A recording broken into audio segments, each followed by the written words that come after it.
श्री गणेशाय नमः। ओम नमो भगवते वासुदेवाय। प्रिय दर्शकों, आपके अपने YouTube channel India at your palm पर आपका बहुत बहुत स्वागत है। आइए सुनते हैं निर्जला एकादशी व्रत की कथा। परम भगवान श्री कृष्ण के मुखार बिंदु से वर्ष भर में आने वाली संपूर्ण एकादशी तिथि की महिमा का वर्णन सुनकर धर्मराज युधिष्ठिर सपरिवार इस एकादशी तिथि का पालन करने लगे। माता कुंती, धर्मराज युधिष्ठिर, द्रौपदी, अर्जुन, नकुल और सहदेव सभी निष्ठा और प्रेम पूर्वक प्रत्येक माह की दोनों एकादशी तिथि का उपवास करते और सभी एकादशी नियमों का पालन करते, किंतु उनमें भीमसेन ही ऐसे थे जो इस महान कर्म से वंचित थे। और इसका मुख्य कारण यह था कि उनसे भूख सहन नहीं होती थी।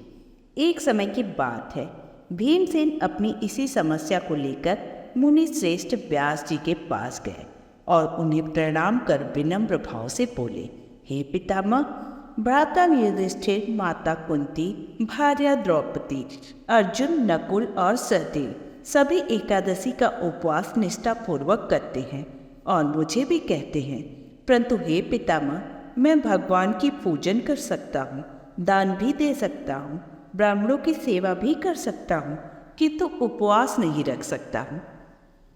इस पर महर्षि व्यास जी ने कहा, हे भीमसेन, यदि तुम नर्क को बुरा और स्वर्ग को अच्छा समझते हो और स्वर्ग जाने की कामना रखते हो, तो तुम्हें प्रत्येक माह की दोनों एकादशी तिथि का पालन अवश्य करना चाहिए। इस पर भीमसेन ने दीन स्वर में कहा, हे पितामह, मैं भूख सहन नहीं कर सकता, क्योंकि मेरे उदर में विग्र नामक अग्नि है जो सदैव प्रज्वलित रहती है और इससे मुझे भोजन की चाह होती है। भोजन करने से वह शांत रहती है और इसीलिए मुझे बार बार और अधिक मात्रा में भोजन करना पड़ता है। इसलिए पूरे दिन का उपवास तो क्या, मैं एक समय भी बिना भोजन के नहीं रह सकता। इस पर श्री व्यास जी कहने लगे, हे पुत्र, बड़े बड़े ऋषियों ने बहुत से शास्त्रों का निर्माण किया है, जिनमें बिना धन के थोड़े परिश्रम से ही स्वर्ग की प्राप्ति हो सकती है। इसी प्रकार शास्त्रों में दोनों पक्षों की एकादशी का व्रत मुक्ति के लिए रखना उत्तम होता है। पितामह व्यास जी के वचन सुनकर भीमसेन नर्क में जाने के नाम से भयभीत हो गए और दुखी होकर बोले, अब मैं क्या करूं? हे पितामह, मैं मास में तो नहीं अपितु वर्ष में एक व्रत करने का प्रयत्न कर सकता हूँ। अतः क्या कोई ऐसा उपवास है जिसे वर्ष भर में एक ही दिन किया जाए और उससे मेरी मुक्ति हो जाए? यदि कोई ऐसा उपवास हो तो कहने की कृपा करें। इस पर परम धर्मात्मा व्यास जी ने वात्सल्य भाव से कहा, हे पुत्र, ज्येष्ठ मास के शुक्ल पक्ष में जो एकादशी आती है उसका नाम निर्जला है। तुम उस एकादशी का उपवास करो। यह एकादशी सभी एकादशी तिथि में श्रेष्ठ है, लेकिन ध्यान रहे, इस एकादशी पर तुम्हें भोजन के साथ जल का भी त्याग करना होगा। इस एकादशी के उपवास में स्नान और आचमन के सिवा जल वर्जित है। आचमन में 6 मासे से अधिक जल नहीं होना चाहिए, अन्यथा वह मदिरापान के समान हो जाता है। यदि एकादशी को सूर्योदय से लेकर द्वादशी के सूर्योदय तक अन्न के साथ जल का भी ग्रहण न करें तो उसे वर्ष की सारी एकादशियों के व्रत का फल प्राप्त होता है। व्यास जी कहते हैं, हे भीमसेन, इस एकादशी का पुण्य समस्त तीर्थों और दानों से अधिक है।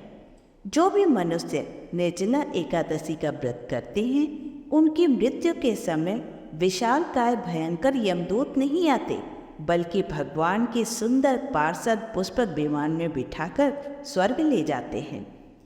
जो मनुष्य इस दिन यज्ञ आदि कर्म करते हैं, उनका फल तो वर्णन ही नहीं किया जा सकता। इस व्रत के प्रभाव से मनुष्य के मेरे पर्वत के समान पाप भी भस्म हो जाते हैं। अतः निर्जला एकादशी का व्रत तुम्हें भी अवश्य करना चाहिए। हे वत्स, जो मनुष्य इस दिन अन्न ग्रहण करते हैं वे चंडाल के समान होते हैं। वे अंत समय में नरकगामी होते हैं। और इसी के विपरीत जिस भी मनुष्य ने निर्जला एकादशी का व्रत किया है, वह चाहे ब्रह्म हत्यारा हो, मदिरा पान करता हो, चोरी की हो या गुरु के साथ द्वेष किया हो या फिर अन्य कोई पाप कर्म हो, इस व्रत के प्रभाव से उसके पाप क्षण भर में नष्ट हो जाते हैं और वह स्वर्गगामी होता है। अतः प्रत्येक मनुष्य को निर्जला एकादशी का पालन अवश्य करना चाहिए। इस प्रकार महर्षि व्यास जी की आज्ञा अनुसार भीमसेन ने निर्जला एकादशी का व्रत किया। इसलिए इस एकादशी को भीमसेनी या पांडव एकादशी भी कहते हैं।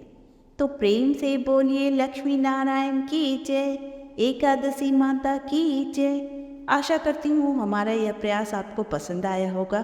तो प्लीज़ वीडियो को लाइक करें और ऐसी ही धार्मिक कथाओं का श्रवण करने के लिए चैनल को सब्सक्राइब करें और साथ ही बेल आइकन भी प्रेस करें, जिससे मेरी वीडियो आपको समय पर प्राप्त हो। धन्यवाद।